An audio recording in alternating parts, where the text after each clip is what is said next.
The communication array on Earth Defense Station Alpha received the last transmission from New Busan at exactly 14:27 Universal Standard Time on March 15, 2387.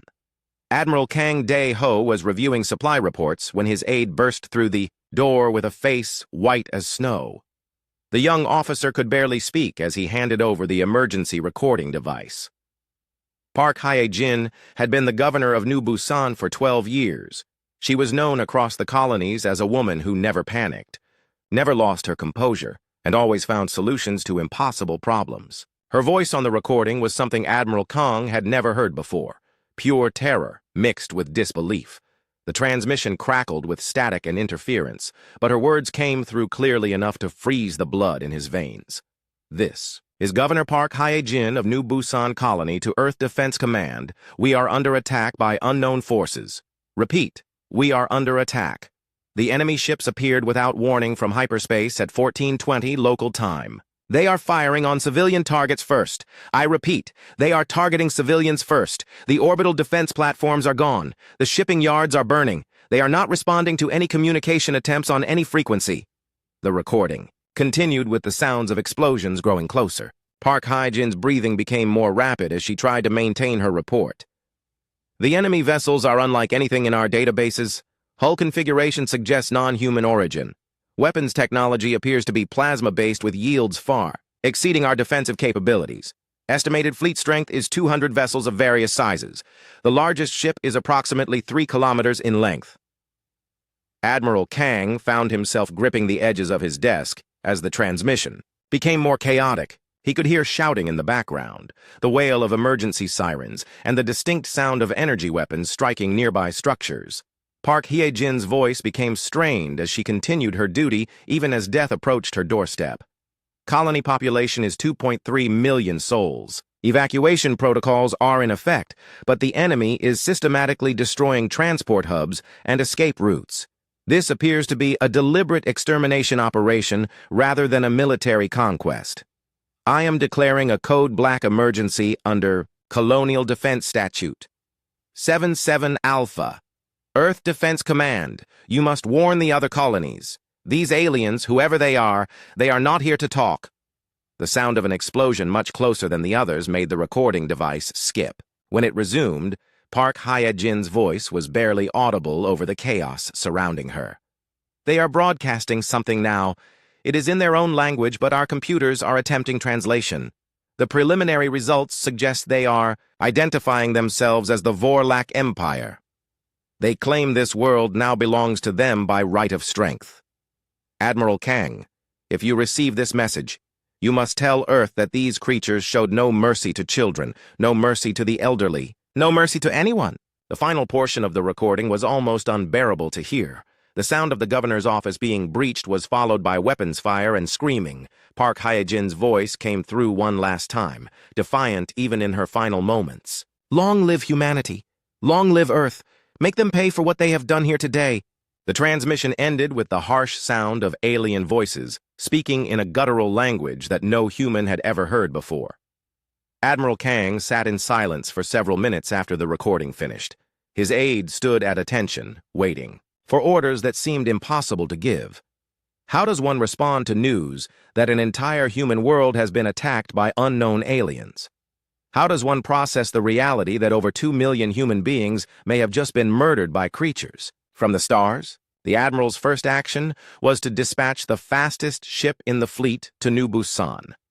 Captain Lee Min-ho commanded the reconnaissance vessel Taeguk, and he was known for his ability to navigate hyperspace routes that other pilots considered impossible. If anyone could reach New Busan quickly and report back on the situation, it would be Lee Min-ho and his experienced crew. The journey to New Busan normally took 6 days using standard hyperspace lanes. Captain Lee Min-ho pushed his ship through dangerous shortcuts and unstable jump points, making the trip in just 3 days. His crew worked around the clock to maintain engine stability as they raced through space toward a world that might no longer exist. When the Taeguk emerged from hyperspace at the edge of the New Busan system, Captain Lee Min-ho immediately knew that Governor Park Hye-jin's final transmission had been accurate.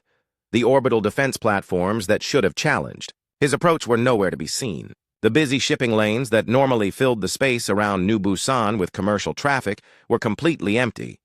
Most disturbing of all, the planet itself showed no signs of artificial lighting on its night side. Captain Lee Min-ho ordered his ship to proceed with extreme caution as they approached the planet. Sensors detected massive energy signatures scattered across the surface, indicating recent weapons fire of incredible intensity. The orbital shipyards that had provided employment for thousands of colonists were gone, reduced to floating debris. That created a deadly maze around the planet. The first close-range scans of New Busan's surface revealed the true scope of the horror that had taken place. Every major city showed evidence of bombardment from orbit. The energy signatures were consistent with weapons that could turn stone to glass and metal to vapor. Where millions of humans had lived and worked just days before, there were now only craters filled with cooled slag. Captain Lee Min-ho ordered landing teams to investigate several sites. The reports that came back confirmed everyone's worst fears. Not a single human survivor could be found anywhere on the planet. The aliens had been thorough in their extermination. Bodies were found in shelters that had been specifically targeted, suggesting the attackers had scanned for life signs to ensure complete elimination of the human population. Most disturbing of all was the message the aliens had left behind. Broadcast on all frequencies from a transmitter placed in the ruins of the colonial capital, the message played continuously in the same guttural alien language heard in Governor Park Hye-jin's final transmission. The ship's computer had worked for hours to provide a translation, and when it finally succeeded, the words sent chills through every crew member. This world belonged to humans. Humans are weak. The strong take what they wish from the weak. We are Vorlak. We are strong. Other humans who see this message should learn from what happened here. Submit to Vorlak rule or share the fate of this world. There is no third choice. The strong survive. The weak die screaming. Captain Lee Min-ho transmitted his findings back to Earth immediately. The evidence was undeniable. An unknown alien race calling themselves the Vorlak Empire had committed genocide against the entire population of New Busan. They had done so deliberately and methodically, and they had left a message that suggested this was only the beginning of their campaign against humanity. The news reached Earth within hours of Captain Lee Min-ho's transmission. Fleet Admiral Choi Sung-woo called an emergency session of the United Earth Assembly. Representatives from every human world gathered in the Great Hall on Earth, their faces grim as they watched the recordings from New Busan. When the alien message finished playing, the hall fell into complete silence. Fleet Admiral Choi Seung-woo stood before the assembly and spoke words that would be remembered throughout human history. The Vorlak Empire has chosen to make humanity their enemy. They have murdered over 2 million of our people without provocation and without mercy. They believe that strength alone gives them the right to take life. Today, they will learn what human strength truly means when it is unleashed in righteous anger. We will show them that humanity does not submit to bullies, and we do not forget those who spill innocent blood. The shipyards of Earth had never seen such frantic activity as they did in the weeks following the New Busan massacre. Every orbital construction facility from Mercury to the outer planets began working around the clock to transform humanity's peaceful fleet into an instrument of war. Captain Kim Yuna watched from the bridge of her heavy cruiser Honggang as massive plasma cannons were installed where cargo bays used to be. The Honggang had been designed as a long-range exploration vessel, built to carry scientists and diplomats to distant worlds where humanity hoped to make peaceful contact with alien civilizations. Now it bristled with weapons that could crack a moon in half. Captain Kim felt no sadness about this transformation. After seeing the recordings from New Busan, she understood that the universe contained creatures who only respected superior firepower. The retrofit process was dangerous work that normally would have taken months to complete safely. Human engineers pushed themselves to the breaking point to finish the job in weeks. Accidents were common as workers rushed to install untested weapon systems and experimental armor plating. Captain Kim lost 3 crew members when a plasma conduit overloaded during testing, but she knew that every day of delay meant the Vorlak might attack another human colony. Similar scenes played out across the 47 star systems controlled by humanity. Merchant vessels were converted into troop transports. Mining ships became missile platforms. Even luxury passenger liners were stripped down and fitted with combat equipment. The message from Fleet Admiral Choi Sung-woo had been clear. Every ship that could carry weapons would carry weapons, and every human who could fight would fight. Colonel Bae Tae-min commanded the 1st Human Strike Corps, an elite unit of genetically enhanced soldiers who had originally been created for exploration and colonization work. Their enhanced strength and reflexes made them ideal for operating in hostile environments, but now those same abilities would be used for a very different purpose. The colonel spent his days training his troops for zero-gravity combat against an enemy whose capabilities were still largely unknown. The genetic enhancements that made Colonel Bae's soldiers special also made them perfect killing machines. They could survive in vacuum for extended periods, their bones were denser than normal humans, and their nervous systems processed information at twice the normal speed. These advantages had been designed to help them build colonies on worlds where ordinary humans could not survive. Now they would use these gifts to destroy the aliens who had murdered innocents. Training facilities across human space worked frantically to prepare soldiers for combat scenarios they had never imagined. The footage from New Busan showed that Vorlak weapons were primarily energy-based, so human armor was redesigned to disperse heat and reflect directed energy attacks. Combat doctrines were rewritten to account for fighting in space against enemies whose tactics were completely unknown. Intelligence officer Yu Yun-soo worked 18-hour days trying to intercept and decode Vorlak communications. Her team of linguists and computer specialists struggled with an alien language that seemed to have no relationship to any known form of communication. The breakthrough came when they realized that Vorlak speech patterns were based on concepts of dominance and submission rather than simple information transfer. The first successful translation of a Vorlak military transmission sent shockwaves through the intelligence community. The aliens were discussing 3 additional human colonies as potential targets for what they called hunting expeditions. They spoke about the killing of humans, the same way that human hunters might discuss tracking wild animals. The New Busan massacre had not been an act of war in their minds, but rather a form of entertainment. Officer Yu's team worked desperately to decode more transmissions as they realized the full scope of Vorlak intentions toward humanity. The aliens seemed to view the extermination of intelligent species as a form of sport. They had done this before to other races, and they planned to continue doing it until no potential rivals remained in the galaxy. Humanity had been targeted not for any crime or provocation, but simply because they existed. The intercepted communications revealed that the Vorlak Empire controlled over 50,000 worlds and commanded military forces that numbered in the millions of ships. They had conquered dozens of intelligent species over the past millennium, always using the same tactics of overwhelming force followed by complete extermination. In their view, the universe was too small to contain multiple intelligent species, and they intended to be the only ones left standing. News of the Vorlak threat spread beyond human space as other alien civilizations learned what had happened at New Busan. Ambassador Ri Sung-ho of the Kashari Confederacy requested an emergency meeting with Earth's leadership. The Kashari were one of humanity's closest allies, and their ambassador was actually half human through a rare genetic compatibility between the 2 species. Ambassador Ri brought disturbing news from the galactic community.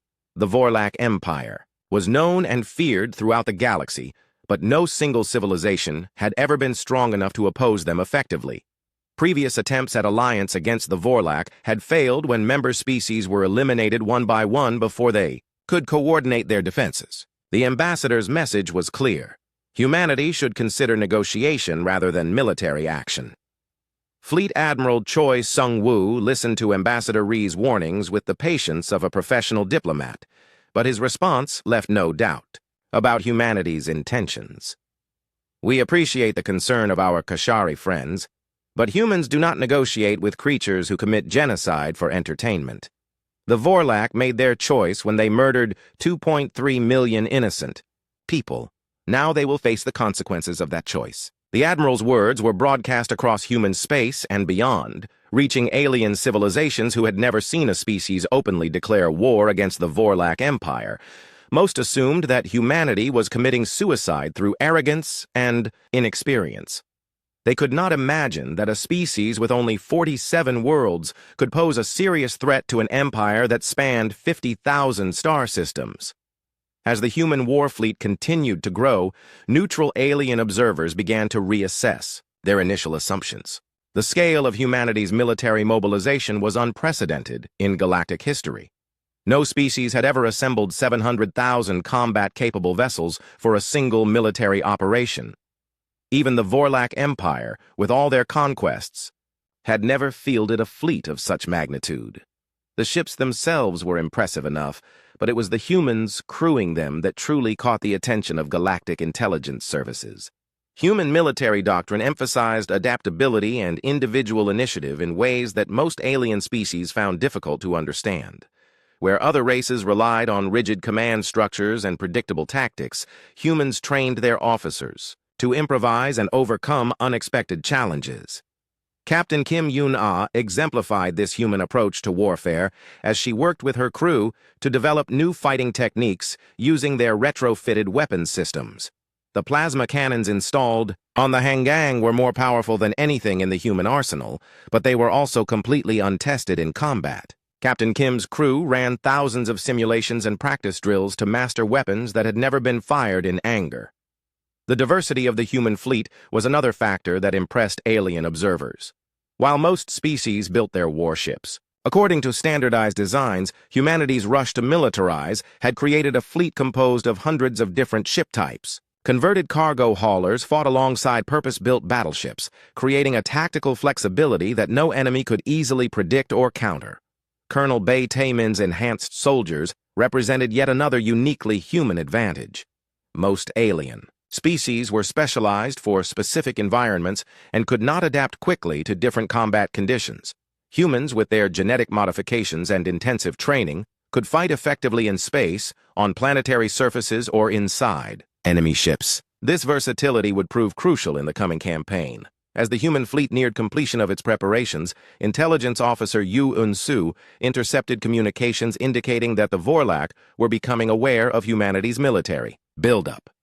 The aliens seemed more curious than concerned about reports of human fleet movements. Their transmissions suggested they viewed the human response as an amusing display of defiance that would make the eventual conquest more entertaining. The Vorlak Empire had never encountered organized resistance on the scale that humanity was preparing. Their previous conquests had involved isolated species with limited military capabilities. They had no experience fighting an enemy that could match their technological capabilities while exceeding their numbers through superior organization and determination. Fleet Admiral Choi Sung-woo issued his final orders to the assembled human fleet as 700,000 warships prepared to depart for Vorlak space. The Admiral's message was simple and direct. Every human who died at New Busan will be avenged. Every Vorlak who participated in that massacre will pay with their life. We go now to teach the galaxy that humanity protects its own, and those who harm us do so at their own peril. The Vorlak military outpost at Zarion Prime had stood unconquered for over 300 years. Its massive defense platforms and orbital battle stations had repelled attacks from dozens of different species, earning it a reputation as one of the most formidable fortress worlds in Vorlak space. The alien commanders stationed there viewed their posting as a comfortable assignment where nothing ever happened except routine patrols and maintenance duties. Admiral Kang Dae-ho studied the tactical displays showing Zarion Prime's defenses. As his strike force approached the system, the Vorlak had built their fortifications according to standard military doctrine, with overlapping fields of fire and multiple layers of defensive positions. It was an impressive display of engineering, but it was also predictable in ways that human tactical doctrine was specifically designed to exploit. The human fleet emerged from hyperspace in 3 separate groups, attacking the Vorlak defenses, from directions that their designers had never anticipated. Strike Group Alpha, led by Admiral Kang's flagship, appeared directly above the planet's north pole, where the orbital platforms had minimal weapon coverage. Strike Group Beta materialized within the asteroid belt, using the rocky debris as cover for their approach. Strike Group Gamma came from behind the system's star, their heat signatures masked by stellar radiation. Vorlak warlord Krezith commanded the Zarion Prime garrison from his battle station in high orbit. He had fought in dozens of campaigns across the galaxy. But he had never seen an enemy coordinate 3 simultaneous attacks with such precision. His tactical computers struggled to track the human ships, as they moved through attack patterns that seemed to change every few seconds. The first human assault wave consisted of converted cargo vessels that had been packed with explosives and guided by skeleton crews. The Vorlak defenders opened fire on these apparent suicide ships, not realizing that they were actually decoys designed to reveal the location and firing patterns of the defensive weapons. As Vorlak plasma cannons lit up space with defensive fire, human sensor ships recorded every detail of their capabilities and positions. Captain O.G. Huan commanded the carrier Docto from Strike Group Beta, launching waves of fighter craft that moved unlike anything the Vorlak had ever encountered. Human pilots used neural interface technology that allowed them to control their ships through direct mental connection, giving them reaction times and maneuverability that purely biological pilots could not match. The fighters danced through Vorlak defensive fire like leaves in a hurricane, seemingly impossible to target effectively. Wing Commander Shin Bo-young led the elite Ghost Squadron in an attack run that would become legendary in human military history. Her fighters were equipped with experimental hyperspace generators that allowed them to phase in and out of normal space for brief periods. They would appear just long enough to fire their weapons at Vorlak capital ships, then vanish before return. Fire could find them. The Vorlak defenders had never faced tactics like these. Their military doctrine was based on overwhelming firepower and direct confrontation, concepts that worked well against other alien species, but proved ineffective against human adaptability. Every time they adjusted their defensive positions to counter one human attack, 2 more would appear from completely unexpected directions. Warlord Krezth watched in growing alarm as his supposedly impregnable defenses crumbled under coordinated human assault. The orbital platforms that had protected Zerion Prime for centuries were being systematically destroyed by weapons that struck from impossible angles. Human ships seemed to anticipate Vorlak defensive moves before they were even made, suggesting a level of tactical coordination that the Warlord had never imagined possible. The breakthrough came when Strike Group Gamma emerged from behind the star with their heat signatures still masked by stellar radiation. The Vorlak sensors had not detected their approach, leaving an entire section of the defensive grid exposed to surprise attack. Admiral Kang Dae-ho personally led this final assault wave in his flagship, driving straight through the gap in Vorlak defenses toward the planet's surface. Captain O.G. Huan's fighters provided cover as the human fleet closed with Vorlak battle stations in direct combat. The aliens fought with desperate courage, but their weapons and tactics were designed for different kinds of warfare. Human ships absorbed punishment that would have destroyed other species' vessels, their adaptive armor systems automatically adjusting to disperse incoming energy attacks. Wing Commander Shin Bo-young's Ghost Squadron struck the command center of the main Vorlak battle station, phasing into normal space directly inside the station's bridge. The surprise was complete and devastating. Vorlak officers who had never seen human soldiers before found themselves facing genetically enhanced warriors who moved like death itself through their corridors. The battle for Zerion Prime lasted 18 hours, but the outcome was never really in doubt after the first human attack waves revealed the weaknesses in Vorlak defensive doctrine. Admiral Kang Dae-ho's forces systematically dismantled 3 centuries of alien fortification through superior tactics, better coordination, and weapons technology that the Vorlak had never encountered before. Warlord Krezth found himself trapped in his command bunker as human forces overran the last Vorlak positions. His communications with other parts of the Empire had been cut, his fleet was destroyed, and his supposedly invincible fortress world was falling to enemies he had underestimated completely. For the first time in his military career, the Warlord considered requesting terms for surrender. The human response to Krezth's request for negotiations came in the form of Colonel Bei Tae-min and a squad of enhanced soldiers who breached the bunker's defenses like they were made of paper.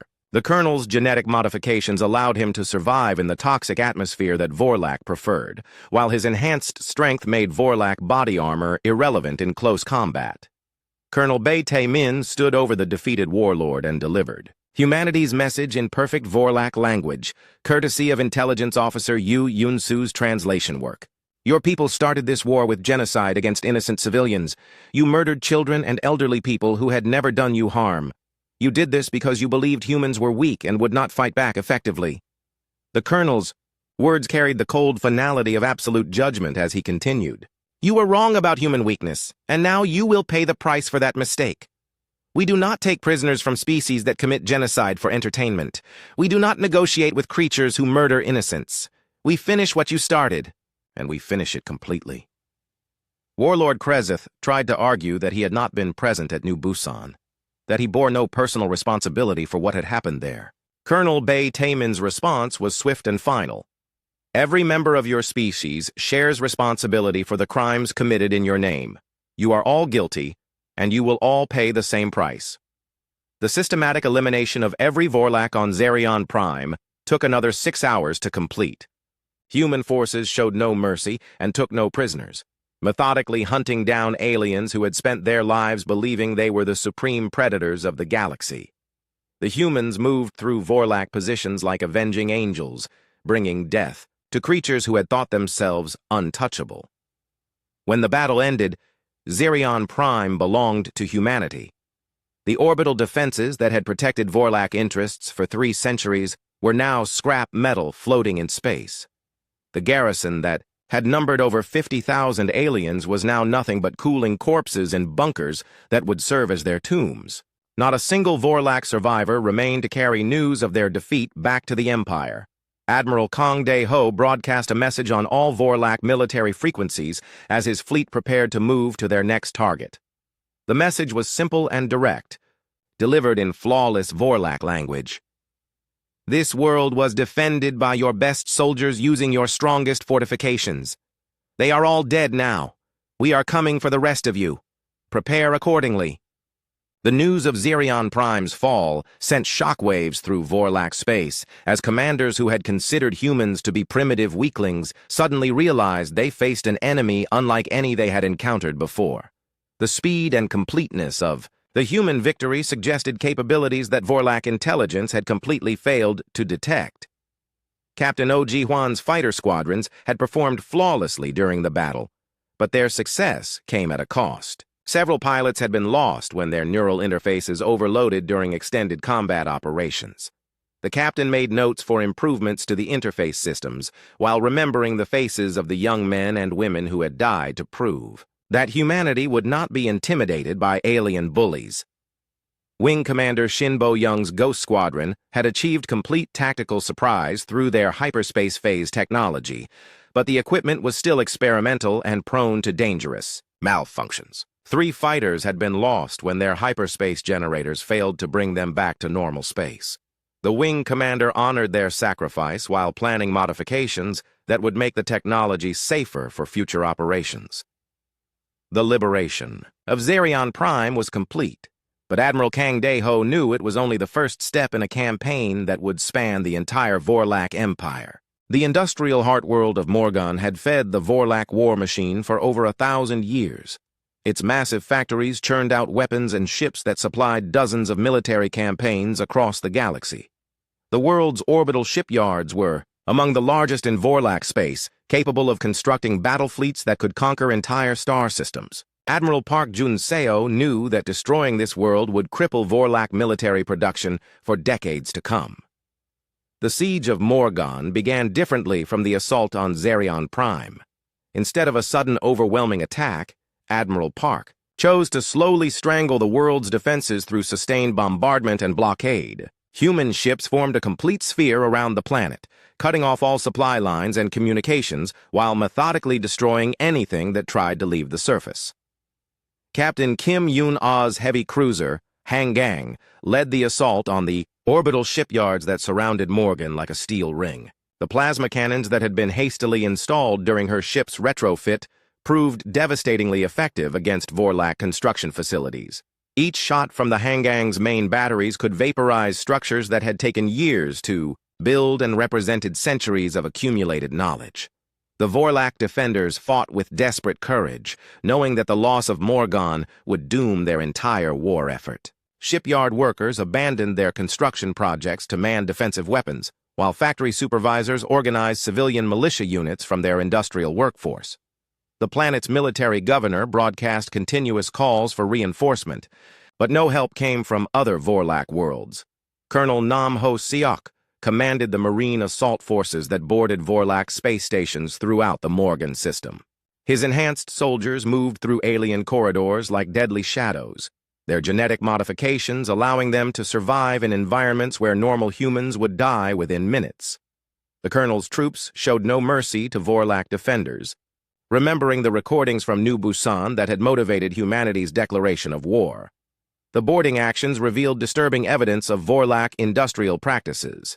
Dr. Jang Mi-young, humanity's chief xenobiologist, accompanied the marine units to study captured alien technology and facilities. What she discovered in the Vorlak factories shocked even seasoned military veterans who had seen the aftermath of New Busan's destruction. The Vorlak Empire was built on slave labor extracted from over 200 different alien species. Entire civilizations had been reduced to industrial workers who lived and died in Vorlak factories without ever seeing natural sunlight. The conditions were deliberately harsh, designed to maximize productivity while minimizing the cost of maintaining a workforce that the Vorlak viewed as completely expendable. Dr. Jang's research teams found evidence that the Vorlak had systematically eliminated the home worlds of their slave species to prevent any possibility of rebellion or rescue. The aliens working in Morgan's factories were the last survivors of civilizations that had once spanned multiple star systems. Their enslavement was total and their despair was absolute until human ships appeared in their skies. The slave species began revolting as soon as they realized that the humans were winning battles against Vorlak forces. Centuries of suppressed rage erupted in factory uprisings that spread across Morgan like wildfire. Alien workers who had been beaten into submission for generations suddenly found the courage to fight back against their oppressors when they saw that resistance was possible. Captain Kim Yoon-ah coordinated with the revolting slaves to maximize the damage to Vorlak industrial capacity. Her crew provided weapons and tactical support to alien workers who knew the factory layouts better than any human could learn. The combination of human firepower and local knowledge proved devastatingly effective against Vorlak's security forces. The uprising was not limited to Morgan alone. News of human victories traveled through secret communication networks that linked slave populations across dozens of Vorlak worlds. Species that had not spoken their native languages in centuries suddenly remembered the songs of their ancestors as they fought to reclaim their freedom from alien oppression. Colonel Nam Ho Siok's Marines found themselves fighting alongside creatures they had never seen before. Alien species whose homeworlds existed now only in ancient memory. The diversity of the rebel forces was staggering, representing evolutionary paths that spanned thousands of different worlds. Yet they all shared a common hatred for the Vorlak that transcended species boundaries. The effectiveness of the slave rebellions forced Vorlak commanders to divert troops from defending against human attacks to suppressing uprisings in their own territories. This division of forces made Vorlak positions even more vulnerable to human assault, creating a cascade of military failures that spread throughout their empire. Supreme Overlord Vextar commanded the Vorlak Empire from his throne, world of Vorthak, watching in growing alarm as reports of defeats poured in from across his domain. The humans had achieved something that no previous enemy had managed. They had turned the Vorlak's own slaves against them, while simultaneously proving that Vorlak military forces were not invincible. The Supreme Overlord's response was to dispatch peace envoys to the human fleet with offers of reparations for New Busan. The Vorlak leadership finally understood that they had provoked an enemy far more dangerous than they had initially believed. They hoped that human anger could be satisfied through negotiation and compensation rather than continued warfare. Captain Lim Jae-wook commanded the diplomatic escort that received the Vorlak peace envoys near the ruins of what had once been a major alien military base. The captain's ship was deliberately chosen for this mission because it had been converted from a passenger liner that had originally carried families to New Busan colony. The symbolism was intentional and unmistakable. The Vorlak envoys offered everything they thought humans might want: territory, technology, resources, even the surrender of the specific individuals who had participated in the New Busan attack. They spoke of mutual benefit and shared prosperity, trying to frame the massacre as a tragic misunderstanding that could be resolved through rational negotiation. Captain Lim Jae-wook listened to their proposals with the patience of a professional diplomat, then delivered humanity's response with the finality of absolute judgment. You had your opportunity for mercy when Governor Park Hye-jin tried to contact you during your attack on New Busan. You chose to ignore her attempts at communication and murdered everyone on that world, including children who had never done anything to harm you. The captain continued with words that had been carefully crafted by Fleet Admiral Choi Sung-woo himself. Your offers of reparation and territory are meaningless to people whose families you murdered for entertainment. Your promises of peace ring hollow from creatures who commit genocide as a recreational activity. Humanity has already decided your fate, and that decision is final. The Vorlak envoys protested that they represented only a peaceful faction within their empire, that not all of their species supported the aggressive policies that had led to New Busan's destruction. Captain Lim Jae-wook's response was swift and uncompromising. Every member of your species shares responsibility for the crimes committed in your name. You elected the leaders who ordered genocide. You built the ships that carried out the attack, and you celebrated the victory when it was achieved. The execution of the Vorlak peace envoys was carried out by Colonel Nam Ho-seok personally, using weapons captured from the aliens' own armories. The colonel made sure that their deaths were broadcast on all Vorlak frequencies, along with a simple message. This is what mercy looks like when you show it to genocidal murderers. Admiral Park Jun-seo's fleet completed the destruction of Morgan's industrial capacity while the diplomatic negotiations were taking place. The orbital shipyards that had supplied the Vorlak war machine for a millennium were now expanding clouds of metallic debris. The factories that had enslaved dozens of species were silent and dark, their slave workers either dead or free, depending on their choice to fight or flee. The strategic impact of Morgan's fall resonated throughout Vorlak space as military commanders realized that their industrial base was no longer secure. Planets that had considered themselves safe behind layers of defensive fleets suddenly found themselves wondering if human ships would appear in their skies without warning. Dr. Jang Mi-young's research into captured Vorlak technology revealed disturbing insights into alien psychology and culture. The Vorlak viewed the universe as a zero-sum game where only one species could ultimately survive to claim dominance. They had been systematically eliminating potential rivals for over 1,000 years, always believing that their technological superiority made them invulnerable to retaliation. The human fleet began splitting into smaller task forces as Admiral Park Jun-seo implemented the next phase of the campaign strategy. Rather than concentrating their forces against individual targets, humanity would strike simultaneously at 12 different Vorlak worlds. The aliens would be forced to divide, their remaining military strength making each defensive position weaker and more vulnerable to human assault. The homeworld of Vorthak had never been attacked in the 3,000-year history of the Vorlak Empire. Its massive planetary defense grid represented the accumulated military knowledge of a species that had conquered half the galaxy through superior firepower and ruthless tactics. The orbital fortresses that protected the planet could destroy entire fleets, while the underground bunker systems could shelter the Vorlak leadership through sieges lasting decades.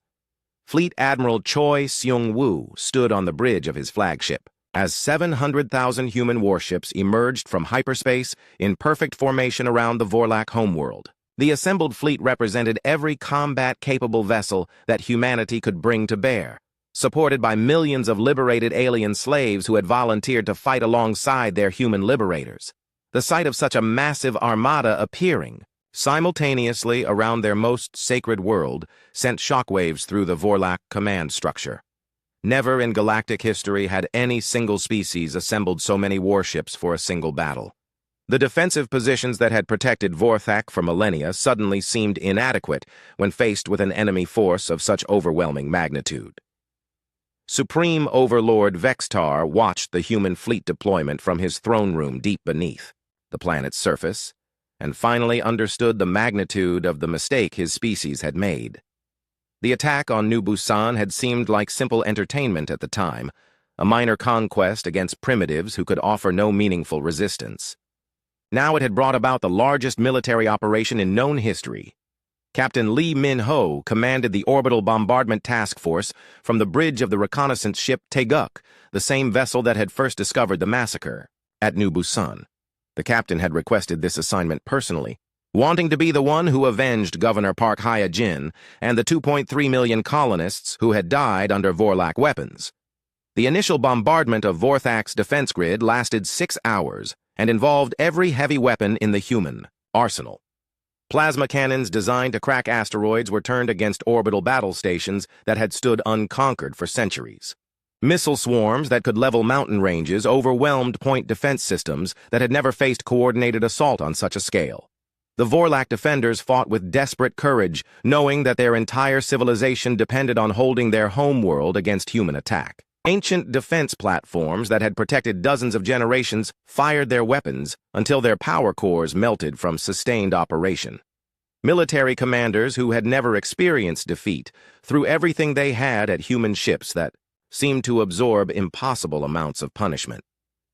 Colonel Bae Tae-min led the ground assault forces that landed on Vorthak's surface while the orbital bombardment continued overhead. His enhanced soldiers moved through alien cities like avenging demons, their genetic modifications allowing them to fight effectively in the toxic atmosphere that Vorlak physiology required for survival.